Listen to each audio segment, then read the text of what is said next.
বৃহস্পতিবার দুপুরে দিল্লির বিজ্ঞান ভবনে পুরপ্রধান পিন্টু মাহাতোর হাতে পুরস্কার ও শংসাপত্র তুলে দেয় কেন্দ্রের আবাস ও শহরাঞ্চল বিষয়ক ও কেন্দ্রীয় বিদ্যুৎ মন্ত্রী মনোহর লাল খটকর। অনুষ্ঠানে পশ্চিমবঙ্গের প্রতিনিধি হিসেবে উপস্থিত ছিলেন নগর উন্নয়ন সংস্থার ডিরেক্টর জলি চৌধুরী। পৌরসভা সূত্রে খবর, এবছর জুন মাসে কেন্দ্রের একটি প্রতিনিধি দল এসে শহর পর্যবেক্ষণ করেন। বিভিন্ন জায়গার পাশাপাশি শহরের বর্জ্য ব্যবস্থাপনা, বর্জ্য পৃথকীকরণ ঘুরে দেখেন সবটাই। পাশাপাশি শহরের সাধারণের জন্য ব্যবহার করা শৌচালয়গুলিও ঘুরে দেখেন তারা। এখানে রাজ্যের 128টি পুরসভা অংশগ্রহণ করে। তার মধ্যে পরিচ্ছন্নতার নিরিখে বৈদ্যবাটি সেরার শিরোপা অর্জন করে। বৃহস্পতিবার সন্ধ্যায় সেই পুরস্কার নিয়ে বৈদ্যবাটিতে ফেরেন পুরপ্রধান পিন্টু মাহাতো। বৈদ্যবাটি পুরসভার প্রাক্তন চেয়ারম্যান, বর্তমান দায়ক অরিন্দম গোয়েনকে পাশে বসিয়ে বৈদ্যবাটি পুরসভা কেন রাজ্যের মধ্যে পরিচ্ছন্নতার তকমা পেল তারই ব্যাখ্যা দেন। জাপানি সংস্থা জাইকার সঙ্গে যুক্ত হয়ে কঠিন বর্জ্য ব্যবস্থাপনায় বৈদ্যবাটি দৃষ্টান্ত স্থাপন করেছে।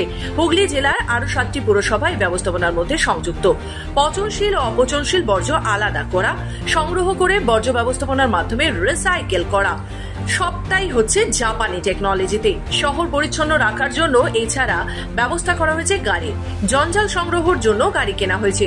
শহরে যত্রতত্র আর জঞ্জাল পড়ে থাকবে না। রাজ্যের পুরসভাগুলো নিয়ে যখন মিটিং হয়, সেখানে বৈদ্যবাটিকে উদাহরণ হিসেবে তুলে ধরা হয়। এটাই বড় প্রাপ্তি।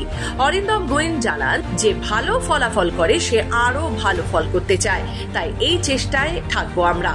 চেয়ারম্যান পিন্টু মাহাতো বলেন, কোনো বিষয় নিয়ে শহরের সাধারণ মানুষের মতামত খুবই গুরুত্বপূর্ণ। আমরা চেষ্টা করি সকলকে নিয়ে চলতে। আমাদের এইটা একটা ধাপ আছে, যে বিভিন্ন ধাপ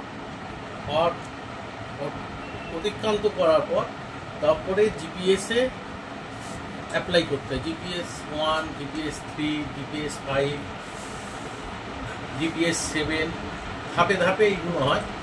এইগুলো তো বিভিন্ন ক্যাটাগরি আছে, কাজের মাধ্যম আছে। সেই কাজগুলো, ধাপগুলো অতিক্রান্ত করতে করতে আমরা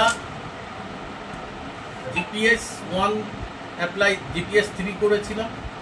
জিপিএস 3 আমরা অ্যাপ্লাই করেছিলাম এবং পার্টিসিপেটও করেছিলাম। সেইখানে আমরা জিপিএস 1 পেয়েছি। 6 মাসের মধ্যেই জিপিএস 3 সার্ভে হবে। এটা তো একটা খুব আনন্দের দিন যে বৈদ্যবাটি পৌরসভা বা শহরের মানুষের সহযোগিতায় কাজ করছে, যে স্বচ্ছ সর্বেক্ষণে 2024-25 প্রমিসিং স্বচ্ছ শহর অফ ওয়েস্ট বেঙ্গল, পশ্চিমবাংলায় স্বচ্ছ শহর হিসেবে গণ্য হয়েছে 2024-25। এটা আমাদের কাছে একটা বড় পাওয়া। হুগলি থেকে প্রীতম সাধুকার রিপোর্ট, খবর বাংলা।